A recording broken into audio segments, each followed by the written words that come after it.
La paroisse mère bondée de dignitaires venus de toutes les contrées du Bénin a accueilli cette séance de restitution organisée par le Conseil supérieur de transition.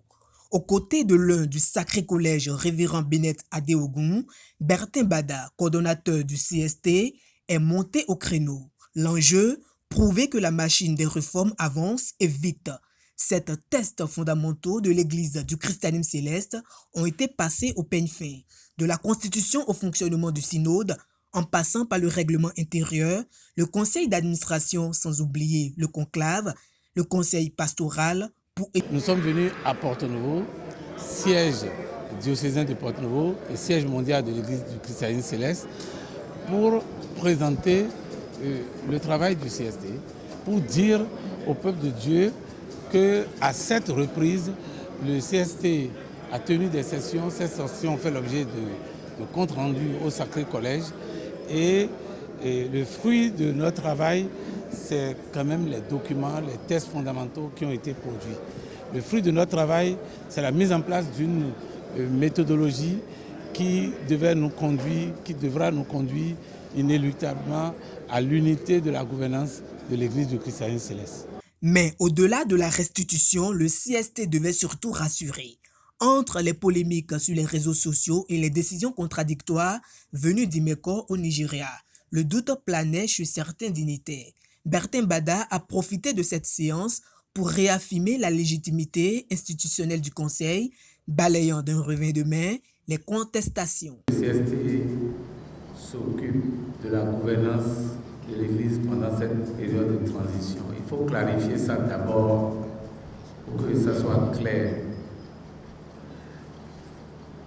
À la tête du CST, nous avons 2 pasteurs. Le pasteur chef mondial de l'Église basé au Bénin,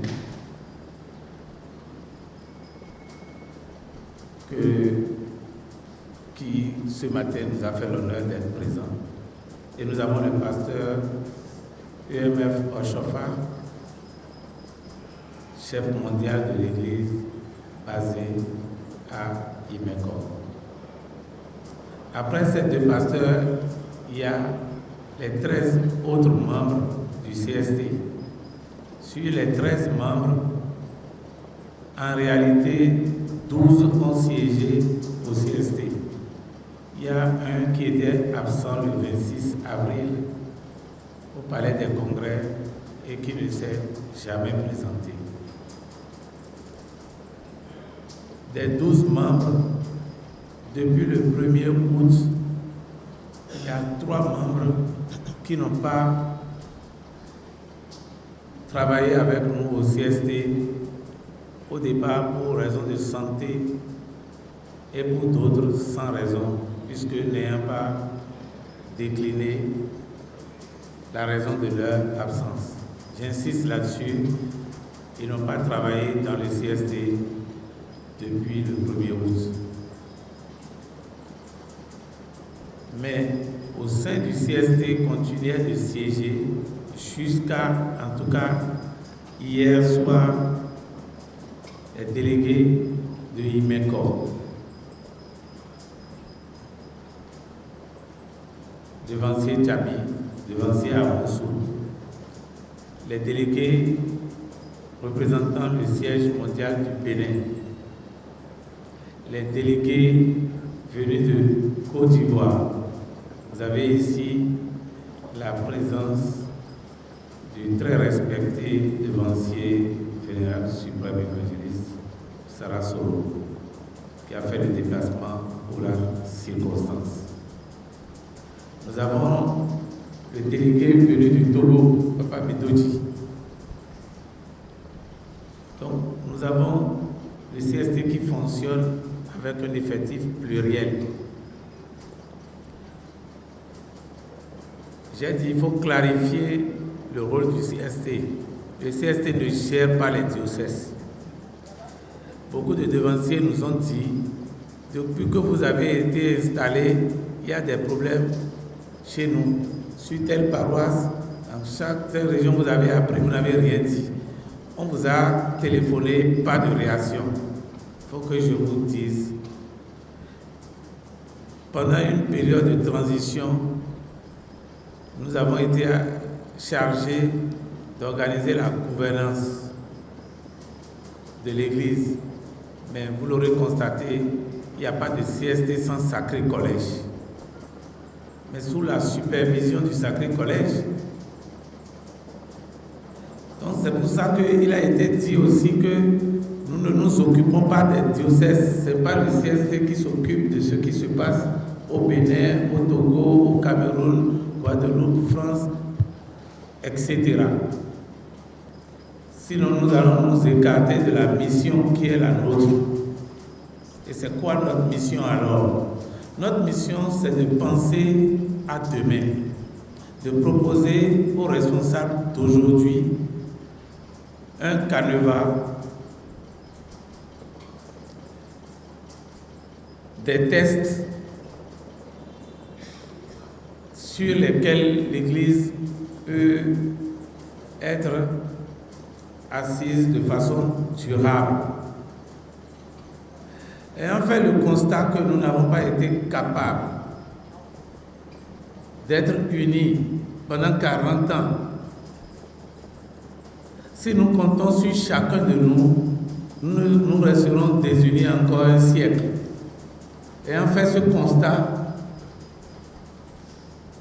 le facilitateur dont il ne convient plus, il n'est plus nécessaire de citer son nom, c'est pas ça qui le préoccupe. Qui n'est pas chrétien céleste, mais qui dit qu'il est chrétien céleste de cœur.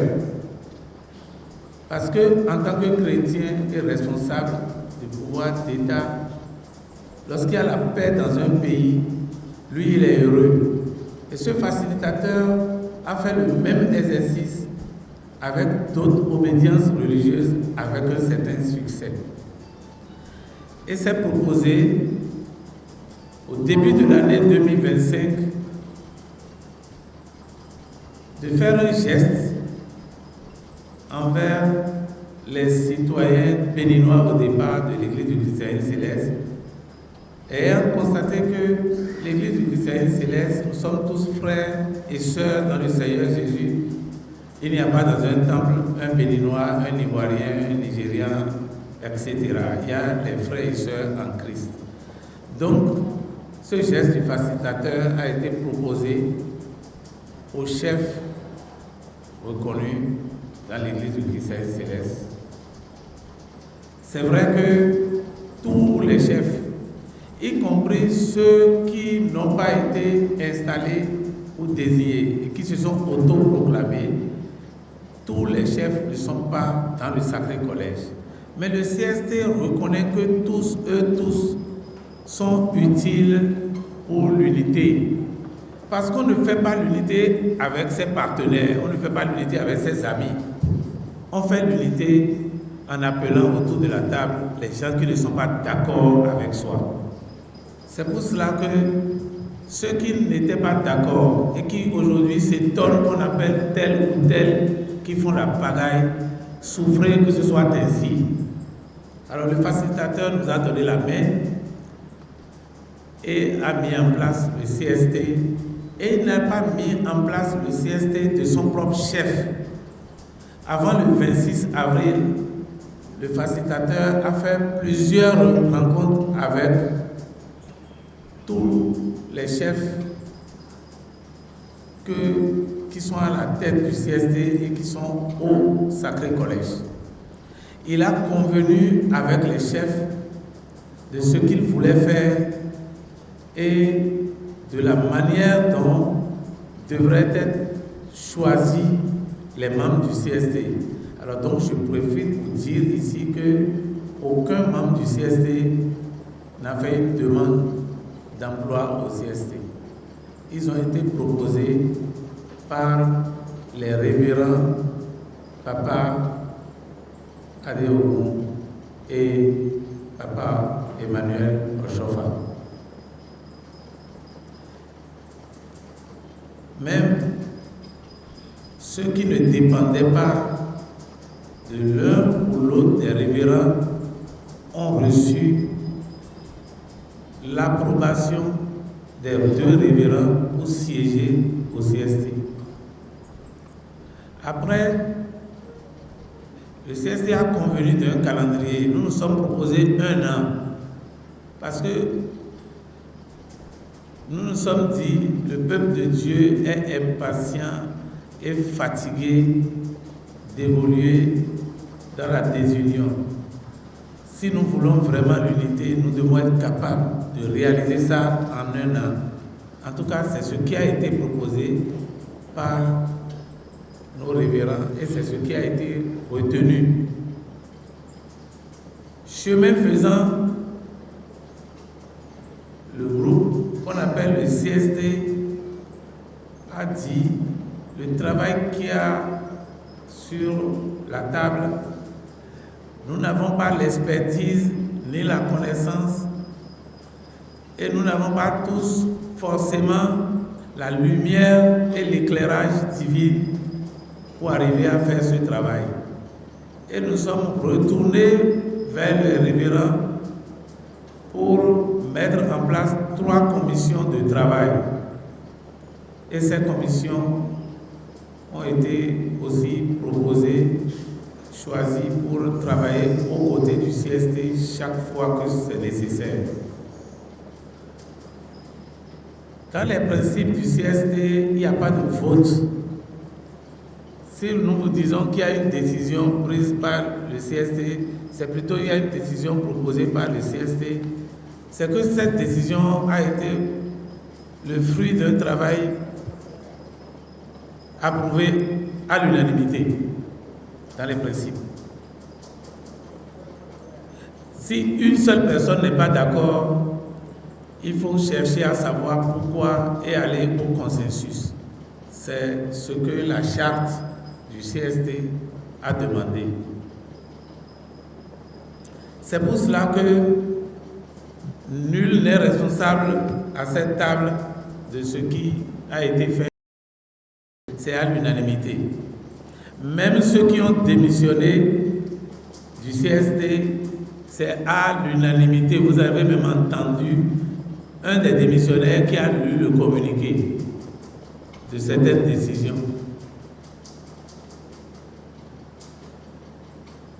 Mais le CST, et je vais, avant de vous exposer le travail qui a été fait, clôturer cette présentation, cette mission du CST en vous disant que, à la date d'aujourd'hui,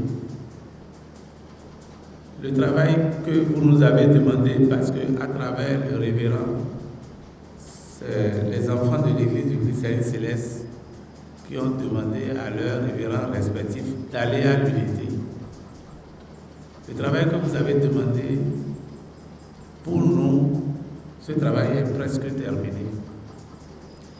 Et ce travail consiste à bâtir un socle sur lequel doit se reposer l'Église du christianisme céleste pour les temps à venir. Et nous avons été conscients que pour que ce travail soit accepté de tous, pour que ce travail soit vraiment compatible avec l'Église du prophète fondateur Samuel Chauffard, il faut que ce travail se repose sur la Bible, dont on ne peut pas toucher le contenu. Notre Église se repose sur la Bible. Le prophète n'a pas peut-être beaucoup écrit, mais il a écrit ce qui est essentiel. Il a fait écrire ce qui est essentiel. Et ça a été consigné dans un livre surnommé La Constitution bleue. Il y a eu plusieurs versions. Il y a eu même une version de la Constitution adaptée au Bénin. Mais au niveau du CST, à l'unanimité, il a été convenu de tenir compte de la version originelle. Je dis bien à l'unanimité. Et sachez que Lorsqu'on fait quelque chose au CST, ça peut être fait par le Sacré Collège. Le Sacré Collège a le droit de veto, de dire « je ne suis pas d'accord, reprenez-moi ça ». Donc, à part la Bible, la référence, c'est le livre de base, la Constitution bleue. À part ça, après ça, nous nous sommes mis au travail, en tenant compte aussi des autres manuels, que ce soit Lumière sur le christianisme céleste, les autres de culte, on en a eu plusieurs versions, des versions qui datent de plus de 50 ans, comme des versions récentes. Et en cette session, nous sommes parvenus à déposer 7 rapports au Sacré Collège. À chaque fin de session, nous communiquons sur ce qu'on a fait et nous déposons un rapport. Nous n'avons jamais eu des approbations d'un camp. Deuxième rapport, troisième, quatrième, cinquième, sixième rapport autour du 6 février. Septième rapport, pardon, autour du 6 février. Nous avons tenu une 8e session. C'est la décision de cette 8e session qui justifie notre présence ici. Ces rapports que nous avons eu à faire nous ont permis de faire la relecture de la Constitution, dite Constitution bleue. Parce que cette relecture nous a été ordonnée par le Sacré Collège.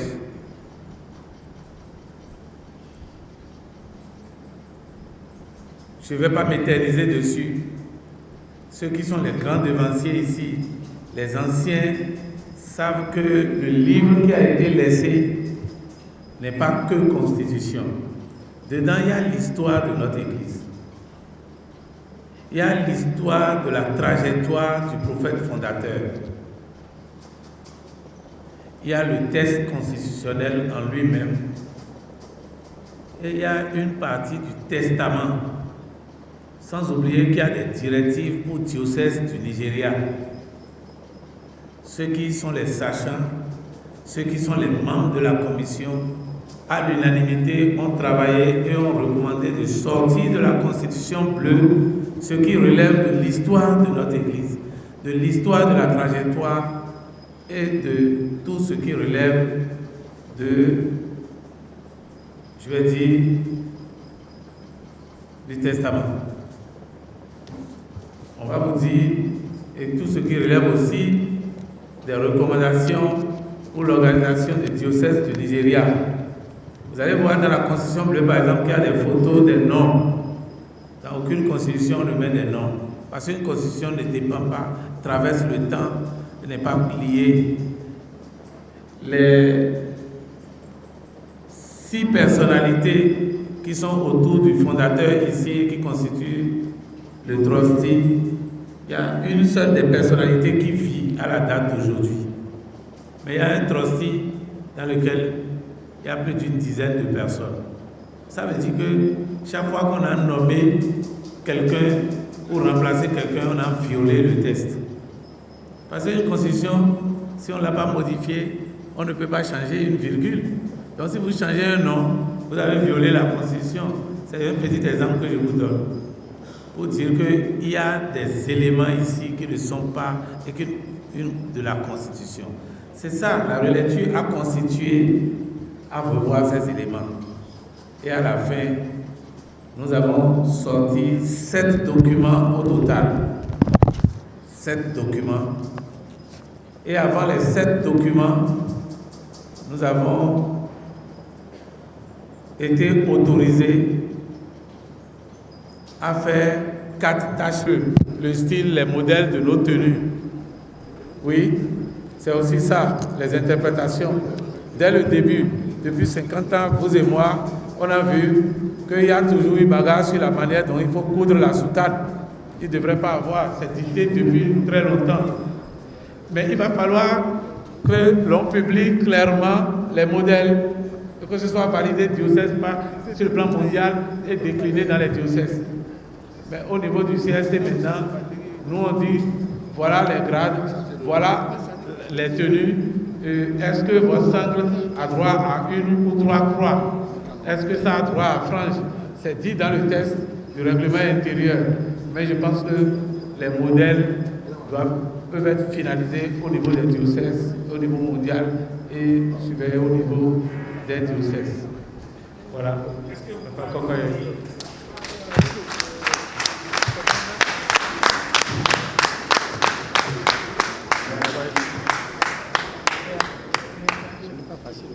Merci. Je dis maintenant qui siège aussi l'autre, ces gens-là viennent tout. Ils siègent tout. Tout est de façon, comment je vais dire, tout est, il y a une harmonie des tests qu'il faut faire. Il ne faut pas que les tests se déconnectent. Il ne faut pas que les tests là ne soient pas en harmonie avec d'autres tests de même niveau. Et il ne faut pas non plus mettre des éléments de droit dans les tests secondaires qui ne soient pas prévus dans la Constitution. Il ne faut pas mettre aussi des éléments interdits dans les tests secondaires alors que c'est autorisé dans la Constitution. Donc, et même là encore, on a encore des retouches, même si c'est mineur, à faire. C'est ce que je vous ai dit. Les pasteurs vont encore avoir le droit de revenir dessus. Donc, on va revenir sur la pyramide pour dire que c'est cette étape. Si on ne fait pas cette séance de sensibilisation, d'explication, vous n'allez pas comprendre que pour organiser le diocèse du Bénin, il faut inviter les dissidents. Il faut inviter ceux qui ne sont pas avec vous aujourd'hui. Il faut forcément qu'ils soient là parce qu'ils ont le droit d'être dans les organes. Parce qu'au Bénin demain, il n'y aura pas 2 crans, 3 crans, 4 crans. Il n'y aura pas l'aile A, l'aile B, l'aile C et l'aile D. Parce que c'est à l'intérieur de cette organisation qu'il faut discuter de ce qui nous concerne. Il faut que ce soit dans le diocèse du Bénin. Dans le diocèse du Bénin, il faut qu'il y ait le camp Iméco. Parce qu'après, il n'y aura plus de camp Iméco. Il faut qu'il y ait les paroisses de Papa Djossou, les paroisses de Papa Agossou, les autres paroisses qui se disent indépendantes doivent, quand vous allez vous réunir pour la congélation, doivent répondre présentes. Si elles ne répondent pas présentes, c'est qu'elles ont fait un choix. Parce qu'il y a beaucoup qui prient aussi pour que ça ne se passe jamais. L'unité. Il y aura l'unité au Bénin. Oui, parce qu'il faut qu'il y ait l'unité déjà dans notre sein à Parabole.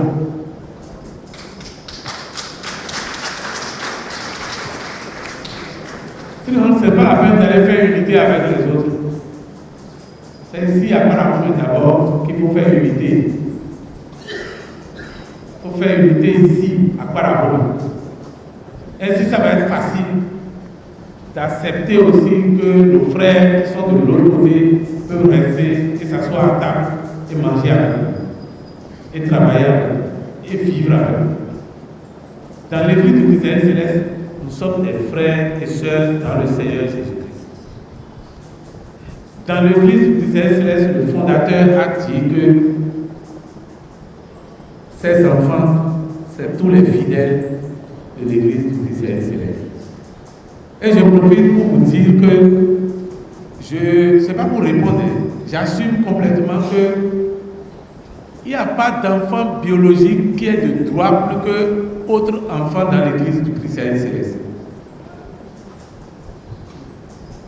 je veux me répéter, dans l'église du Christ céleste, être né d'un pasteur ne te donne pas de droit plus que quelqu'un qui n'est pas né de pasteur. Quelqu'un qui est né même d'un chef féticheur et qui est rentré dans l'église du Christ céleste, il a les mêmes droits que quelqu'un qui est né du prophète fondateur.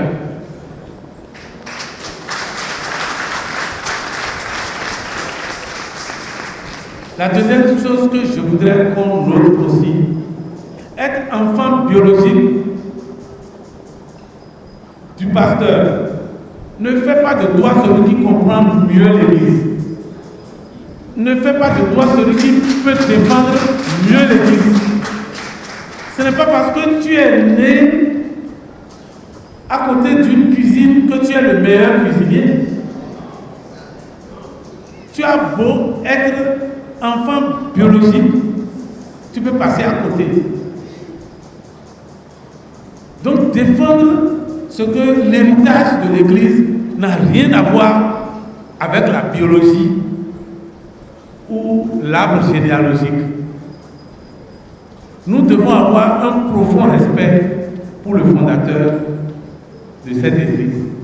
Qu'on soit son enfant biologique ou non, nous ne devons pas nous amuser avec le nom du prophète fondateur, pasteur. Parce que vouloir influencer le peuple de Dieu avec cette appropriation-là, c'est inacceptable. Et c'est une insulte pour les autres. C'est une façon de dire que les autres sont des enfants bâtards. Ce n'est pas le cas. Aucun de nous n'est enfant bâtard dans l'église du Père Céleste. Celui qui s'est baptisé dans cette église est le fils de Papa Rochefort. Que ça plaise ou non. Et nous allons nous battre pour que ce soit ici. Et nous n'avons pas besoin de faire une bataille sanglante.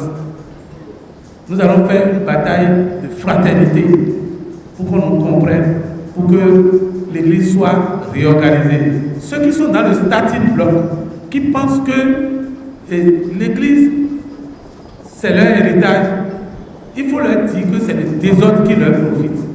C'est pour ça que je ne serai pas surpris que les gens fassent tout pour qu'on n'aille pas plus loin.